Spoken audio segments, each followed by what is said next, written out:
आप देख रहे हैं एबीटी न्यूज, हर खबर आप तक। महाराज जी, अपना परिचय दे दीजिए। कहाँ से आप आए हैं, क्या आपका शुभ नाम है? जय श्री राम।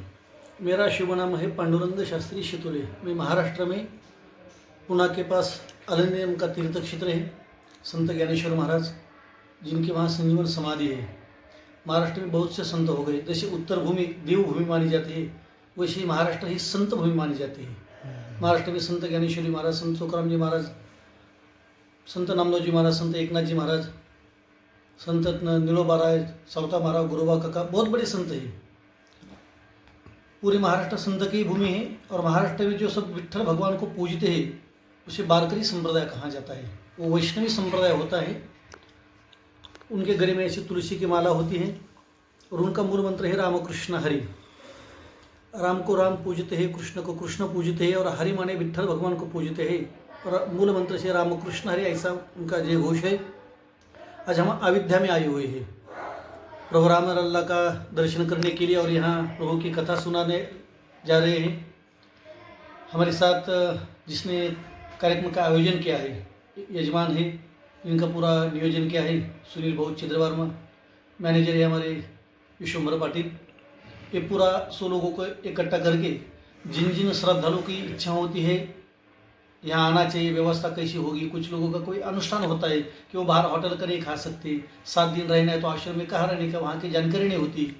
तो उनको वो पूरा महाराष्ट्र को समाज को इकट्ठे करके जिनकी जिन इच्छा है उन तीर्थ क्षेत्र में लेके जाते हैं और वही की महिमा कोई वक्ता के नाम को उनको सुनाते हैं। महाराज जी, 500 वर्षों के बाद भगवान श्री राम का मंदिर बना। मंदिर के बिल्कुल निकट ही राम कथा भी कह रहे हैं।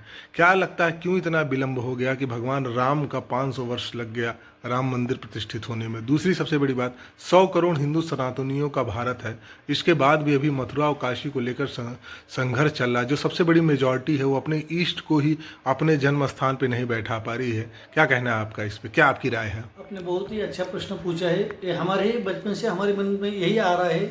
पूरे दुनिया में 800 करोड़ लोग रहते हैं। हमारे भारत में 100 करोड़ से ज़्यादा लोग लगभग आबादी है, उसमें से ज़्यादा हिंदू लोग हैं। हिंदू लोग होते हुए भी यहाँ राम का मंदिर नहीं बन पाया।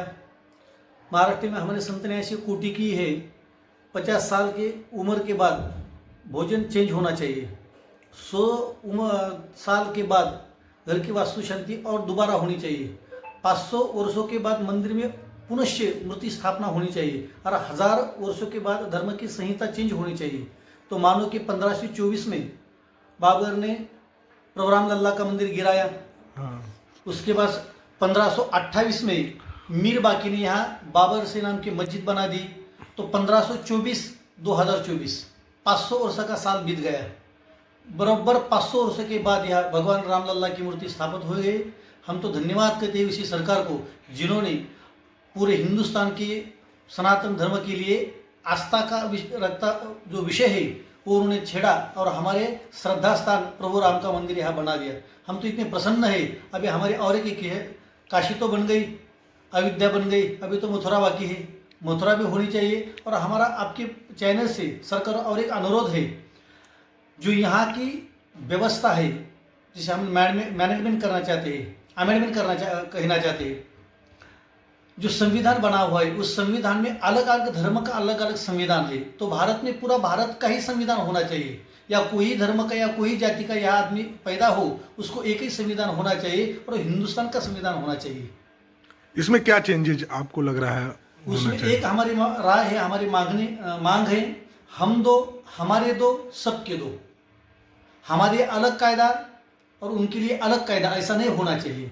और देखो, हजारों साल से यहाँ हिंदू मुस्लिम थे, लेकिन कोई हिंदू ने मुस्लिम के लिए कोई त्रास दिया ऐसा कभी हुआ नहीं। लेकिन आप सोच रहे जहाँ उनकी आबादी बढ़ रही है वहाँ वो मंदिर हटा रहे हैं, वहाँ को लड़कियों को फंसा रहे हैं, वहाँ की लैंड कब्जा कर रहे हैं।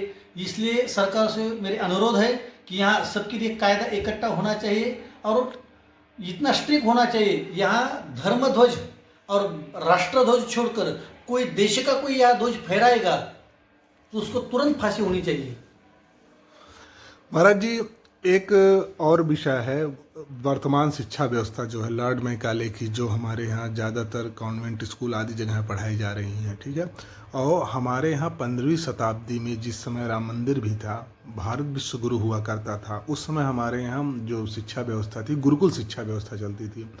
अभी जो वर्तमान शिक्षा व्यवस्था उस पर भी सवाल नहीं उठाना, लेकिन जो हमारे यहाँ रामायण भागवत आदि चीज़ें, सनातन की चीज़ें, जो हमारे पौराणिक चीज़ें थी, जिनसे आज भी देशी विदेश के लोग रिसर्च करके चीज़ें बाहर निकाल रहे हैं, उसको हमारे यहाँ के ही युवा नहीं पढ़ रहे हैं। कुछ राज्यों ने अभी इसमें कदम उठाया है, कुछ चीज़ें इम्प्लीमेंट की गई, लेकिन अभी ज़्यादातर राज्यों में और ज़्यादातर जगहों पे जो 100 करोड़ की आबादी है यहाँ की, वो अछूती हुई है और अपने यहाँ शास्त्रों धर्मों आदि चीज़ों से अनभिज्ञ रहती है। तो इसको लेकर शिक्षा व्यवस्था में क्या आपका मंतव्य है? बहुत अच्छा पूछा। कल ही हमारे कथा में रघुकुल पढ़न गुरुकुल पढ़ना गई रघुराही, इसे चौपाई से आगे लेके मैं कर बोला था कि प्रभु रामचंद्र 12 साल के हो गए तब वो वशिष्ठ के ग्रुप में पढ़ने के लिए गए थे। इंग्रज जब यहाँ से चले गए तब वो अभी भी यहाँ है, चले नहीं गए, क्योंकि उन्होंने यहाँ की गुरुकुल व्यवस्था बंद कर दी और यहाँ कॉन्वेंट शुरू कर दिए। कॉन्वेंट क्या होता है? उनके यहाँ कॉन्वेंट माने जो अनाथ बच्चे हैं, जो नाजायज बच्चे हैं, उनको पालने पोसने की जो एक संस्था बनी हुई है, केवल वो क्रिश्चियन का मशीनरी का प्रचार करने वाली संस्था है। इसलिए मैं आपके चैनल से सब दुनिया को सब अनुरोध करूंगा, हमारे भारतवासियों को, हिंदू धर्म वालों को, कि आप में सब लोग विद्यार्थी और सरकार को अनुरोध करूंगा कि जिस देश में, जिस राज्य में जो भाषा है, उसी भाषा में विद्यार्थी पढ़ना चाहिए और वो सख्ती से होना चाहिए। कभी भी क्या होता है, जब हम छोड़ देते हैं, लोगों को ऐसा लगता है कि जो हमारे मातृभाषा की जो स्कूल होती है उसमें शिक्षण अच्छा नहीं होता, एजुकेशन अच्छा नहीं मिलता। इसलिए सरकार में उसमें ध्यान देना चाहिए। और जो यहाँ जिसको आपने परमिशन दी है, हम तो बोल सकते हैं, लेकिन किन स्कूल को परमिशन देना वो तो सरकार ही तय करती है। तो सरकार ने उसमें जांच करना चाहिए। आपको यहाँ पढ़ना है तो आपके ही स्कूल में, चाहे स्कूल आपकी हो, लेकिन आपके स्कूल में भी यहाँ का हिंदुस्तान का जो इतिहास है, यहाँ का जो हिस्ट्री है, यहाँ का जो वर्तमान काल में जो चल रहा है और पुराने काल तक जहाँ को धर्मों के बारे में जो जो कहा है, वो विद्यार्थियों को पढ़ना चाहिए और सख्ती से पढ़ना चाहिए। जैसे कि मानो कि महाराष्ट्र में छत्रपति शिवाजी महाराज है, धर्मेंद्र संभाजी महाराज है, उन्हीं को लेकर बचपन से उन्होंने क्या क्या किया, धर्म के लिए क्या किया, स्वराज्य के लिए उन्होंने क्या किया, मातृभूमि के लिए महाराणा प्रताप ने जो काम किया है, उसके बारे में बच्चों को नहीं पढ़ाएंगे। आज भी आप सोचो, कॉलेज तक बच्चों को कोई को पता नहीं होता राम जन्मभूमि कहाँ है, राम कहाँ पे, राम का और रावण का क्या नाता है, तो भाई बहन बोलते हैं। कॉलेज में भी ये पढ़ना चाहिए, हर एक व्यक्ति को पढ़ना चाहिए और वो सख्ती में होना चाहिए हमारी संस्कृति के बारे में। वरना आज आपको ऐसा लग रहा है इंग्रज चले गए, नहीं इंग्रज चले गए, या तो हर दिन कॉन्वेंट बढ़ रहे हैं या हर दिन इंग्लिश मीडियम स्कूल बढ़ रहे हैं और सरकार उनको बढ़ावा दे रही है। तो मैं सरकार को ही प्रार्थना करूंगा कि पूरे स्कूल में हर राज्य की भाषा में आपका वॉच होना चाहिए और आप ही उसको कंट्रोल कर सकते हैं। ये बताइए महाराज जी, शांति क्या है? जीवन में शांति कैसे अपने अंदर लाया जाए, उसके लिए क्या किया जाए? शांति के बारे में आपने पूछ लिया। सनातन तो पहले से शांति से है। ऐसे बहुत से लोग पूछ रहे हैं कि आपके भगवान के हाथ में शस्त्र है और शास्त्र है। हम लोगों को शास्त्र ही बताने के लिए प्रवृत्त होते हैं, लेकिन जब शास्त्रों को संभालना होगा और कोई शास्त्र पर अटैक करेगा तो इसके लिए शस्त्र हाथ में लेना पड़ेगा। तो ये शस्त्र लोगों को डराने के लिए नहीं है, वो हमारे शास्त्र का रक्षण करने के लिए। हमारा पहले से शांति है। शांति तो सबसे यही है, जब हम भगवान के बारे में सोचते, धर्म के बारे में सोचते, देश के बारे में सोचते, तो पूरा यहाँ जितने प्रवक्ते हैं, जहाँ के इतने जितने लोग हैं, वो एक ही कहते कि हमारे मन में शांति होनी है तो हमें तीर्थ क्षेत्र जाना होगा, साधु के आश्रम होना जाना होगा, हमें साधना करनी पड़ेगी कि जब हमको उद्धार करना है तो संत, ग्रंथ, देव और अपनी साधना श्री गुरु ही हमारी शांति बना सकते हैं। और शांति से और कोई सुख नहीं है। संत एकनाथ जी महाराज का शांती परते नाही सुख, ईर अवघीच दुख, मनवनी शांति धरा उतर आला पहले तिरा। जो आदमी शांत स्वभाव से रहता है, शांति माने इतना ऐसा ना कि कुछ नहीं बोलता, इसे शांति नहीं कहते। वो जग के दृष्टि से, एक दृष्टि से देखता है, सब लोगों को भगवान की नजर से देखता है। और इस क्षेत्र में हमारा जितना योगदान बढ़े, न कोई हमसे क्रोध करे, फिर भी हम उसे शांत कहते, चलो वो गलत कर गया तो हम कैसे गलत कर सकते। इसे मनाने के लिए, अच्छा समाज पैदा होने के लिए, अच्छी प्रवृत्ति पैदा होने के लिए जो जो काम अच्छे करते हम उसे शांति कहते हैं। कोई संदेश देना चाहेंगे अयोध्या की धरती से आप अपने भक्तों को, जो हमारे चैनल के माध्यम से आपको सुनने वाले लोग हैं? पूरे दुनिया को मैं यही संदेश देना चाहता हूँ कि प्रभु रामचंद्र हम कथा में सुनते हैं, कथावाचक सुनाते हैं, हम पढ़ते हैं, लेकिन यहाँ आने के बाद अवध की जो भूमि है जहाँ रामलल्ला बड़े हुए, रामलल्ला का जन्म हुआ है, इस मिट्टी में ऐसा तो कुछ है जो हमने हमारे पूरे उम्र में यहीं की जो महिमा 7 दिन हम यहाँ है, स्पर्श होते ही हमारे मन चेंज हो जाते हैं, हमारी भावनाएं चेंज हो जाती है।